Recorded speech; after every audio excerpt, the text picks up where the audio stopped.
Hey guys, how you doing? We are working up into an intense peak of energy. It is September the 9th.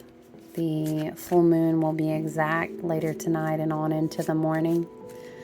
We just wanted to, I'm working on readings pretty nonstop here for my full moon reading group, but I wanted to come and chat with you on the channel.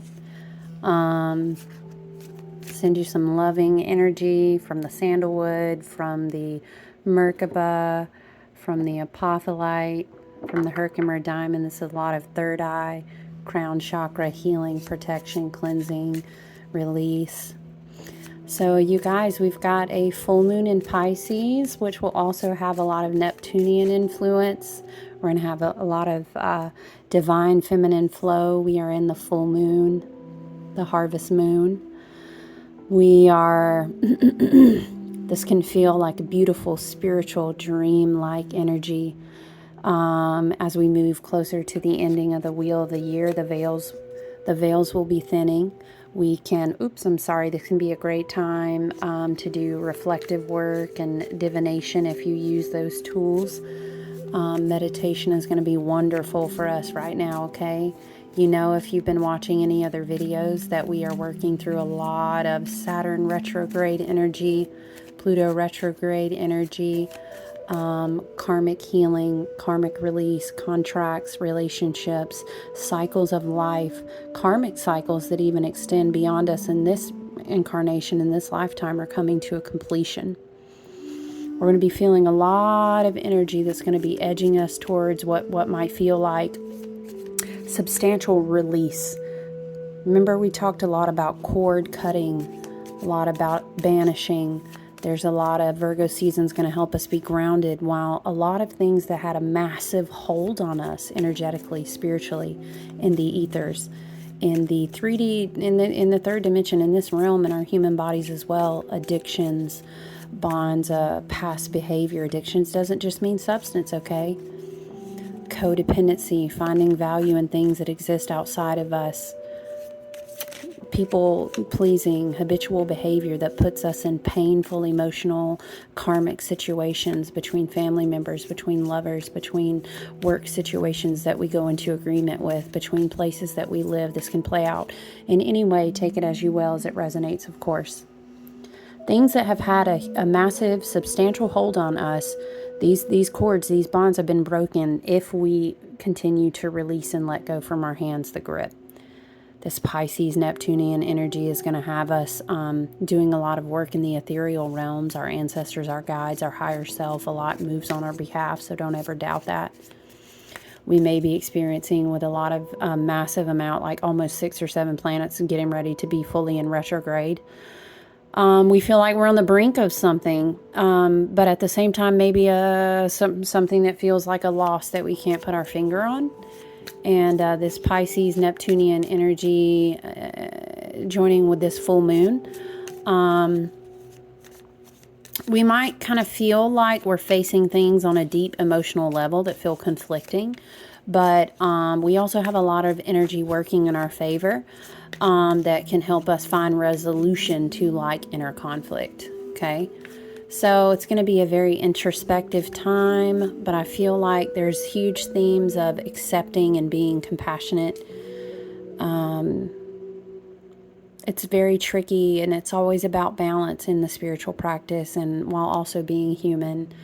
It requires a lot of self-care. It requires a lot of love. And you can see in other videos, I've also talked a lot about heart chakra healing, and I think that is still really, really present right now and important. Self-love. When we're working in a higher frequency of evolution, it's very hard because there's a lot of repetitive death. There's a lot of repetitive wounds that resurface, and that is just the way. And sharing a little bit of sandalwood with you. Get in there. Get it. Yes. Let's refresh our sandalwood. Our hearts are going to need compassion. that we are so quick to extend to other people. When we look at this full moon in Pisces chart, it's very interesting to see this Pisces moon being sat down in this type of Virgo energy. It's very, very human, while also being very, very divine. We are a very, very 3D earthly human portal, but we have an expansive soul that could never be defined and is very infinite. So we need to practice a lot of compassion for ourselves. The journey is the work. You know, the journey is where most of it happens, not always the destination. Right, okay, I know, like, wow, read a motivational poster, but honestly, it's true. You know, we're very human, but we're very infinite. And that's kind of the paradox and the beauty of it. Virgo is a earthy, you know, definite, check the list, organize the things, clean, get it straight, let's get it done, let's take advantage of this harvest season as it continues to progress. But we've also got to remember, when this Pisces energy is going to come down into Virgo, is we're still very vast. And even as that game of balance comes into play, we're infinite while we are also defined. We are in time, but we also exist out of time. Because, I mean, what is time anyway? Don't get me started on my Aquarius rants. But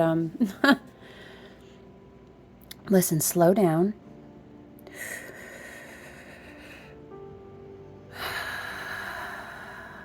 Can you do that? Can you do that with me? Just breathe. You can watch the candle if you want to.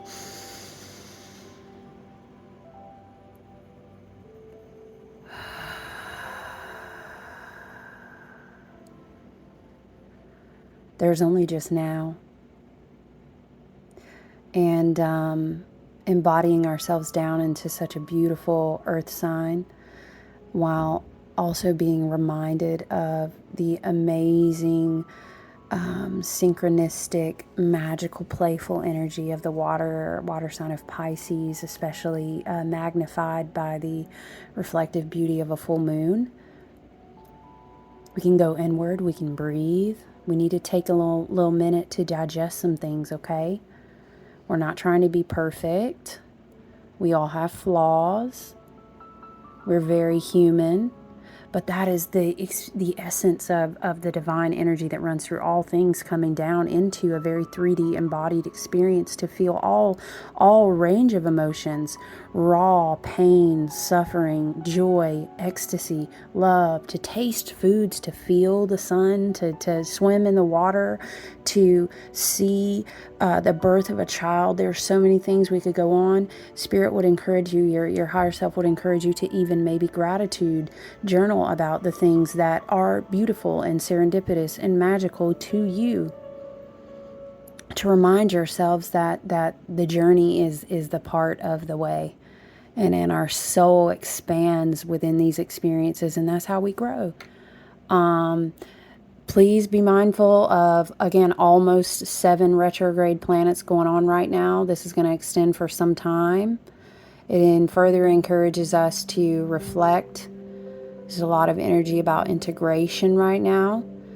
And it can be very easy in this energy to kind of swing too far in the opposite way, and kind of drown in emotions, and hurt ourselves mentally. If we're going to be experiencing a lot of emotions, they're going to be at a high point, and if we are not able to find balance,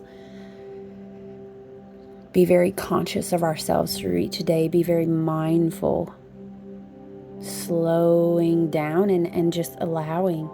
Just acceptance. Acceptance is a big word that continues to repeat itself. The Knight of Wands energy, I think that's interesting to pull this card right off the top of the deck, because it's going to be tempting the Virgo energy, kind of getting us riled up into the things that we have the last little juice of the marrow of the sun. You know, here we are, we're in the second leg of the harvest season, and the kids are back in school, and I'm just looking at some of the goals. I'm reflecting. We should reflect, and now I'm just like, oh man, all these things that I didn't knew that I need to get done, and Spirit is saying no. You know, We can ask for help. We can allow ourselves to receive as much as we give. Reciprocity, Six of Pentacles has been coming up in a lot of private readings and across the board, even in my own readings for myself. Six of Pentacles is the energy of being in flow. A lot of these energies on an astrological level, spiritual level, you know, all the way down. There's masculine and feminine being activated, being balanced. There's a lot of duality, a lot of balance coming into play. So accept that. We don't necessarily have to rush things for things to come in balance. They will do that naturally. We need to make sure that we are asking for help as much as we are giving of ourselves. We are receiving too. Equal reciprocity. We pour into what gives back to us. We don't pour into what doesn't give back to us. It can be that simple. Yes, the star. This is my card, Aquarius, Sun, and Moon. The star is a card of hope, of realignment on the right path. The star is the Aquarian card. It is what they say is the hidden water sign.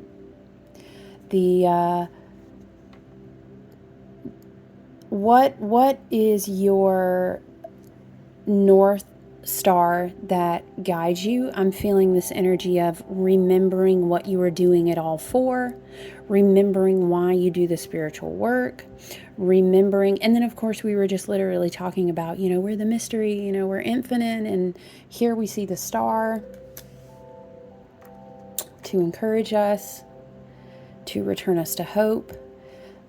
Essentially, when we return to ourselves in the most base level, when we return to the divine that we are all connected to in spirit and in flow, we are light. That is what we come from. You know, literally, if you want to get nerdy about it, you know, we're literally are made of stardust and everything. Okay. I just wanted to come in and spend a few minutes and chat with you guys. I love that an astrologer that I follow, I'm quoting, says, the Pisces Virgo axis is a portal into the divine experience of being human. We are human, after all, in that we are blessed with capacities to touch and express the infinite, and then in turn are limited by space, a reality, and a body. The mystery of this is the gift and the field that we play in. And I think that that's an amazing message to contemplate while we look at the star card.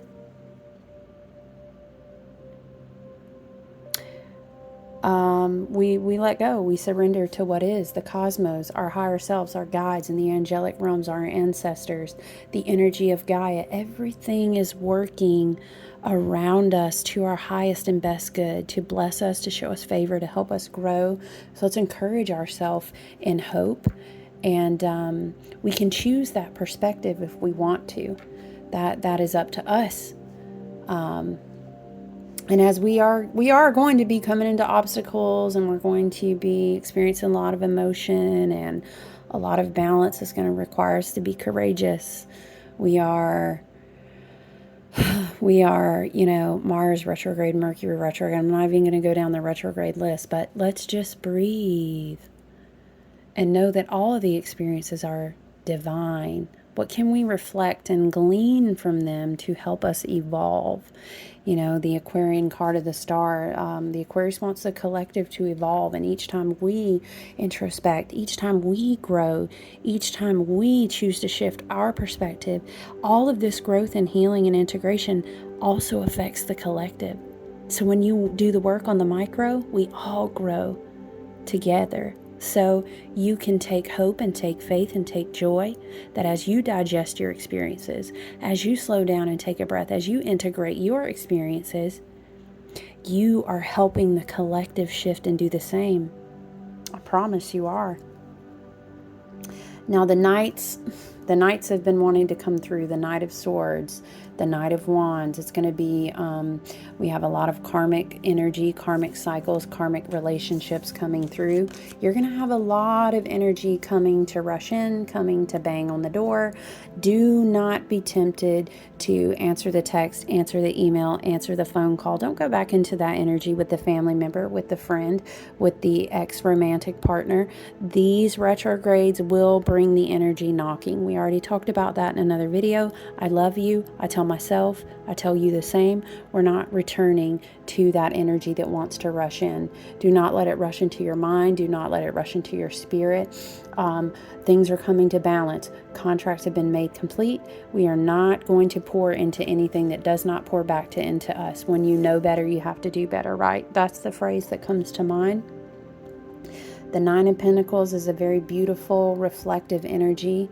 Taking a break in the middle of the garden to drink a glass of wine because you worked your ass off after all to grow the grapes. We reap what we sow, and right now, it's a beautiful thing to reflect on your blessings and have gratitude. Your garden is full, I guarantee. If you stop and look out and you digest, you're just digesting with your glass of wine, right, and your grapes. You can say, well, damn, I've done a pretty fucking good job on my garden, right? And you have the right to do that. I'm seeing a lot of red also that's jumping out at me from this card. The gold in the sky, the gold of the coins, our crown chakra wants to integrate all the way down to the red, that red in the root chakra. You're divinely provided for. You are that you are. You are safe. You are here now. You are whole. And you deserve to celebrate yourself. The full moon is a time of celebration after all, right? So I'm seeing definitely focus on the crown chakra, integrating a lot of that wisdom all the way down to the root, to the base. Cutting cords of attachment that no longer serve us and being rooted in that we know why we came to do this in the first place, right? And the star draws us back to remembering that. The Four of Swords has come up for multiple people as well in personal, private, and full moon readings. The Four of Swords wants us to remember to rest. Remember, we were talking about slowing down. The wheel of the year now is getting ready to slow down. The retrograde gears are cranking. Slow down. Rest. If you look up in the corner, you see that someone is always watching over and helping. We have spirit guides, divine, ancestors. We have people in our lives. We have the Six of Pentacles asking for help, taking time to rest, avoiding a burnout. A little bit of respite, a little bit of like, get off the hamster wheel for a little while and take time to nurture and care for yourself. I love you guys. I know it's a tough time energetically. It's very, very intense. The year has been very expansive, very amazing. Man, to say, wow, the journey, if you look back over 2022, it's been quite a journey. For me, I don't know about you. But we're always being reminded, we're always being guided that it is a beautiful journey and it blesses us in ways that we can't even comprehend at all times. We do levels of ancestral lineage healing. We are abundant in the spiritual realms more than we can see a lot of times in the 3D here. So we take faith and we take hope in that. Things that have had a substantial hold on us will be releasing us now. So let's see that for ourselves. Let's breathe deeply. Let's be mindful in our days and about our practice. And I hope that you take time to do ritual to give yourself compassion and acceptance under this full moon in Pisces. I send you all my love. And just let's be realigned with the highest version of ourselves. Let's encourage, be patient, and love on ourselves. Let's take good care of ourselves as we celebrate this full moon, you guys.